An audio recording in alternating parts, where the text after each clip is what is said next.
तस्वीर जो लगाई गई है, ये तस्वीर देख के आपको पता ही चल गया है कि वचन में क्या है, कौन सी बात है और कौन सी औरत के बारे में यहाँ पे बात होने वाली है। तो ये वही औरत है जिससे फरीसी और शास्त्री लोग पकड़कर यीशु के पास में लेके आए थे और उसे कह रहे थे कि ये व्यभिचार में पकड़ी गई। आइए हम इसमें से कुछ सीखने की कोशिश करते हैं।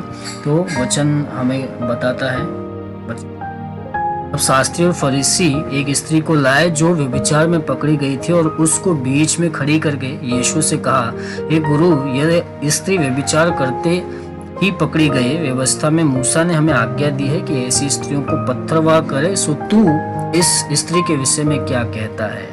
उन्होंने एक औरत को लेके आए और यीशु से बात करने लगे।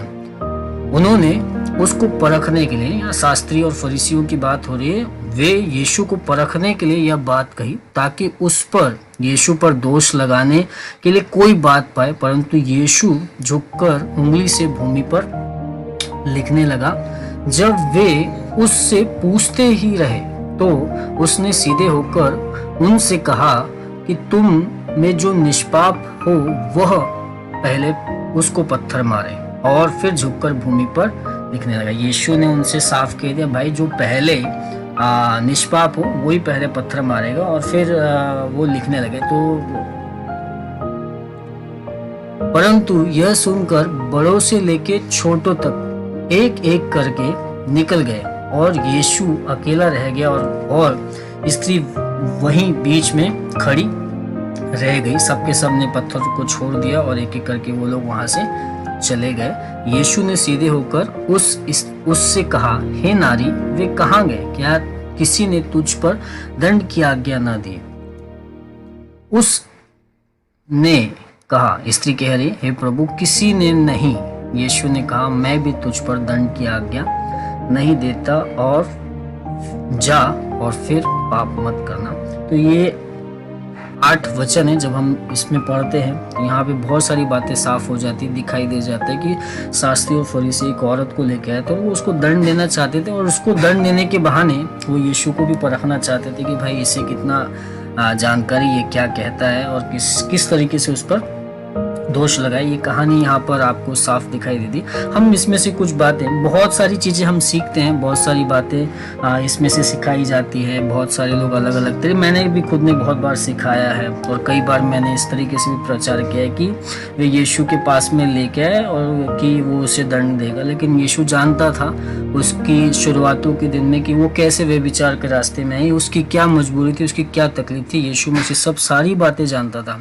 ये हम जो है, इंसान जो है, मनुष्य जो है, वो बाहरी रूप रंग देख के फैसला करते हैं, लेकिन परमेश्वर जो है अंदर का मन जानता है। वो हमारे गहरी बातें जानता है कि कौन सी तकलीफों के कारण हमने गलत रास्ता चुना है और किस तरीके से हमने, यहाँ पर इस औरत ने वो चुना था। ये सब बातें हमने वो, आज कुछ और बातें हम देखने की कोशिश करते हैं इस कहानी में से। तो पहली जो बात हम देखते हैं वो है कि कभी भी किसी के बहकावे में आकर फैसला नहीं करना। अगर हम देखते हैं वचन तो कहता है, तब शास्त्री और फरीसी एक स्त्री को लाए जो व्यभिचार में पकड़ी गई थी और उसको बीच में खड़ी करके यीशु से कहा। यहाँ पर लोगों ने, शास्त्री और फरीसियों ने इस औरत को लेके आए कि कैसे भी करके इसके साथ में बात करें, उसको फंसाया जाए। और बहुत लोग थे, बहुत सारे लोग थे, हम गिनती नहीं कर सकते, इतने लोग वहाँ पर आए थे हैं। तो यहाँ पर जब हम देखते हैं तो यीशु मसीह को बहुत सारे शास्त्री लोग दिखाई दिए। बहुत सारे लोग आके बोलने लगे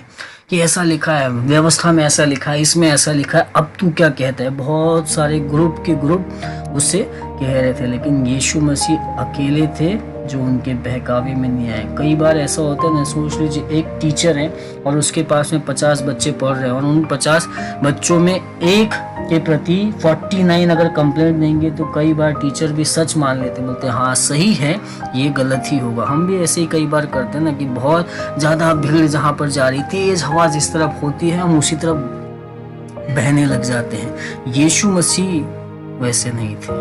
कई बार हवा के रुख के साथ में संसार बहता है, लोग बहते हैं, लोगों की सोच बहती है, लोग उसी तरीके से करना चाहते हैं जैसे पूरी दुनिया कर रही है। फैशन में पूरी दुनिया जा रही है, फेसबुक में पूरी दुनिया जा रही है, इंस्टाग्राम में पूरी दुनिया जा रही है। सारी चीज़ों में हम भी बहना चाहते हैं कि हम भी वैसे ही करेंगे। हमें किसी के बहकावे में आके फैसला नहीं करना है। यीशु ने वही किया। फरीसी लोग, शास्त्री लोग उसको दबाव देते रहे, लेकिन उसने किसी के बहकावे में आके फैसला नहीं किया। आपको और मुझे भी किसी के भी बहकावे में आके, किसी के भी दबाव में आके, किसी भी बात का प्रेशर लेके हमें फैसला नहीं करना है। दूसरी बात है कि परमेश्वर का वचन सबको समझ में आएगा ही आएगा। परमेश्वर का वचन है जो सबको समझ में आएगा। अब देखिए हम कहाँ पर इस बात को देखते हैं। तो जब वे उससे पूछते रहे, शास्त्री और फरीसी लोग उससे पूछते रहे, तो उसने सीधे होकर उनसे कहा कि तुम में जो निष्पाप हो वही उसको पहले पत्थर मारे। परंतु यह सुनकर बड़ों से लेकर छोटों तक के एक एक करके निकल गए और यीशु अकेला रह गया और वह स्त्री बीच में खड़ी रहेगी। तो परमेश्वर का वचन सबको समझ में आता ही है। यहाँ पर कैसे लिखा है कि एक एक करके, बड़ों से लेके छोटों तक के एक एक करके। यीशु ने एक बात कही, यीशु ने एक वचन कहे और वो वचन को एक एक करके लोगों ने सुना, समझा, एक एक करके, बड़ों से लेके छोटों तक के। तो जो बड़े थे उनको पहले समझ में आया कि यीशु ने बहुत गहरा वचन कहा है, गहरी बात कही कि जो निष्पाप है वो पहले पत्थर मारेगा। ये सुनते ही बड़े लोग पहले चले गए। फिर धीरे से जो छोटे थे उनको धीरे से समझ में आया कि अरे हाँ यार, बड़े लोग भी ये बात उनको समझ में आए, बड़े लोग भी जा रहे हैं, और वो उनको देख के उनको चले गए। शायद उनको समझ में आया हो, शायद उनको समझ में नहीं आया हो, लेकिन परमेश्वर का वचन हर एक को समझ में आता है। धीरे धीरे धीरे धीरे करके, सबका समय अलग होता है। एक समय पे हर एक जन परमेश्वर का वचन क्या हो जाता है, समझ जाता है। अब वो उसे माने नहीं माने, लेकिन उसे समझ में जरूर आ ही जाता है। यीशु ने कहा कि तुम में जो निष्पाप हो वो पहले पत्थर मारे। तो एक एक करके क्या लिखा है, परंतु यह सुनकर वे बड़ों से लेके छोटों तक की, गिनती देख लीजिए, पहले बड़े, उन्हें ज्यादा समझ में आया, जल्दी समझ में आया, वो चले गए। फिर उसके बाद में छोटे, एक एक करके, एक साथ में नहीं चले गए, चलो हटाओ नहीं, एक एक करके, जिस जिस को समझ में आते गया, जिस जिस को समझ में आते गया वो चला गया। परमेश्वर का वचन जो है वो सबको समझ में आएगा ही आएगा। आज शायद आपके परिवार में कोई ऐसा व्यक्ति है जिसे परमेश्वर का वचन समझ में नहीं आता है, शायद वो परमेश्वर से दूर है। मैं आपको कहना चाहता हूँ, परमेश्वर का वचन उनको समझ में आएगा ही आएगा। वे समझेंगे ही समझेंगे, परमेश्वर का वचन समझेंगे ही समझेंगे। बाइबल बताती कि हर घुटना झुकेगा, हर जुबान कहेगी, उनका भी घुटना झुकेगा, उनकी भी जुबान कहेगी कि यीशु ही प्रभु है, यीशु ही प्रभु है। परमेश्वर का वचन सबको समझ में आएगा। तीसरी और अंतिम बात जो हम देखते हैं कि परमेश्वर की शरण में आपको कोई छू भी नहीं सकेगा। जब आप परमेश्वर की शरण में आ जाते हैं तो कोई आपको छू भी नहीं सकता। देखिए वचन कहता है, यीशु ने सीधे होकर उस स्त्री से कहा, हे नारी, वे कहाँ गए? क्या किसी ने तुझ पर दंड की आज्ञा नहीं दी? यीशु ने कहा, हे प्रभु, किसी ने नहीं दी। यीशु ने कहा, मैं भी तुझे नहीं दंड की आज्ञा नहीं देता, जा और फिर पाप मत करना। स्त्री जब परमेश्वर की शरण में आ गई, उन्होंने उसे मारने के लिए लेके आया था, उसे दंड देने के लिए लेके आया था, लेकिन वो उसे सही जगह पे लेके आया। आपको, मुझे बहुत सारी चीजें हमें खींच रही है मारने के लिए, नष्ट करने के लिए, लेकिन वो सारी चीजें हमें परमेश्वर के पास लेके आती है। आज पूरे विश्व में कोरोना नामक महामारी ने जगह ली है, लेकिन आपको क्या लगता है ये बीमारी नष्टता की है?